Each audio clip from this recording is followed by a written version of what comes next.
Welcome back. Time for us to go behind the headlines. It's 14 after, and in the headlines today, I have a very, very stunning quote for you. Quote, "How could I, a representative of the government of the United States of America, be intolerant of a government that permits any experimentation with legalization of marijuana if 2 of the 50 states of the United States of America have chosen to walk down that road?" End quote. That's the rhetorical question posed by Assistant Secretary of State for Drugs and Law Enforcement, William R. Brownfield, last Thursday as he delivered a briefing in New York before attending a United Nations committee meeting on international narcotics control.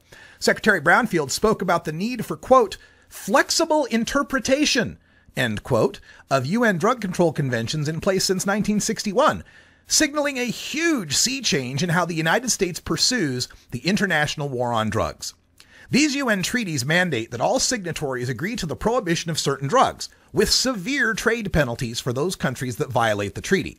This is why efforts to relax marijuana penalties internationally have always come in the form of decriminalization. The famous marijuana coffee shops of Amsterdam, for instance, aren't technically legal, but sales of small amounts of marijuana aren't prosecuted, and officials try to turn a blind eye to the back end of cultivation and supply. But so long as marijuana is technically illegal, these countries don't violate the treaties. So Portugal, Spain, the Czech Republic, and many others around the world have varying degrees of marijuana decriminalization, even when they might prefer legalization. I was just following Rick Steves, the Normal board member and travel guru, as he traveled across Oregon for Measure 91, and he made this point, quote, "My Danish friends warn me to be careful with my marijuana in Denmark because they have to arrest 1 or 2 pot smokers a year to maintain favored nation trading status with the United States." End quote. But then Uruguay rocked the international boat and made the production, sales, and possession of marijuana legal last year. Uruguayan legalization comes with many restrictions. It's limited to registered residents only. It's available only through limited government suppliers.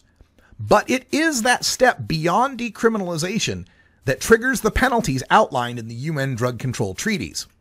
Now, with legalization proceeding without federal interference in Colorado and Washington, accusations of American hypocrisy are forcing the ship of state to make the slow turn toward acceptance of legalization as a valid international response to drug control.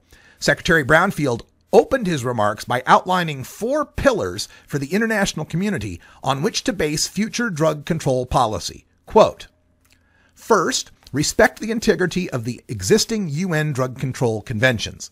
Second, accept flexible interpretations of those conventions. The first of them was drafted and enacted in 1961. Things have changed since 1961. Third, to tolerate different national drug policies, to accept the fact that some countries will have very strict drug approaches, other countries will legalize entire categories of drugs. We must have some tolerance for those differing policies. And our 4th pillar is agreement and consensus that whatever our approach and policy may be on legalization, decriminalization, and depenalization, we agree to combat and resist the criminal organizations, not those who buy and consume, but those who market and traffic the product for economic gain." End quote. But when pressed by reporters as to what the newfound tolerance means with respect to actual policymaking, Secretary Brownfield was reluctant to be pinned down. Quote, "We are all required to abide by the conventions that we ourselves have ratified, but the conventions are not rigid. We are allowed to interpret them so long as our interpretation is still consistent with our universal desire to reduce the misuse and abuse of harmful products throughout the world." End quote. So, according to my reading of the Secretary's remarks, if, quote, "Uruguay has, as they prefer to say, regulated marijuana," end quote, to reduce drug abuse, that's tolerable. But if Saudi Arabia has, quote, "capital punishment for those who traffic in product," end quote, to reduce drug abuse, why, that's tolerable too. There appears to be nothing in the treaties or in the Secretary's remarks indicating some objective way of determining whose approach actually reduces drug abuse in order to determine what's internationally tolerable. What sort of integrity within the UN drug conventions are we supposed to respect if every nation's subjective evaluation of drug policy is tolerable? I mean, these remarks are good news for those states and nations wanting to legalize marijuana. But I feel they reveal a bankrupt ideology of drug prohibition that needs to be abolished, not flexibly interpreted. Having a prohibition that's not intended to be enforced breeds greater disrespect for the law than one that is enforced. We've known that since 1942, and Mayor LaGuardia of New York said it.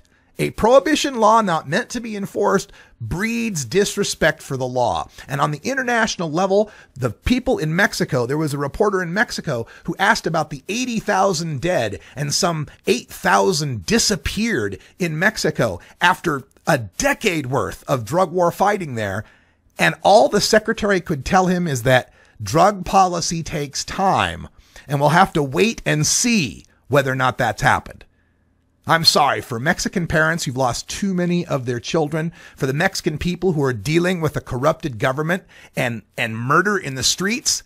Wait and see is not a valid answer.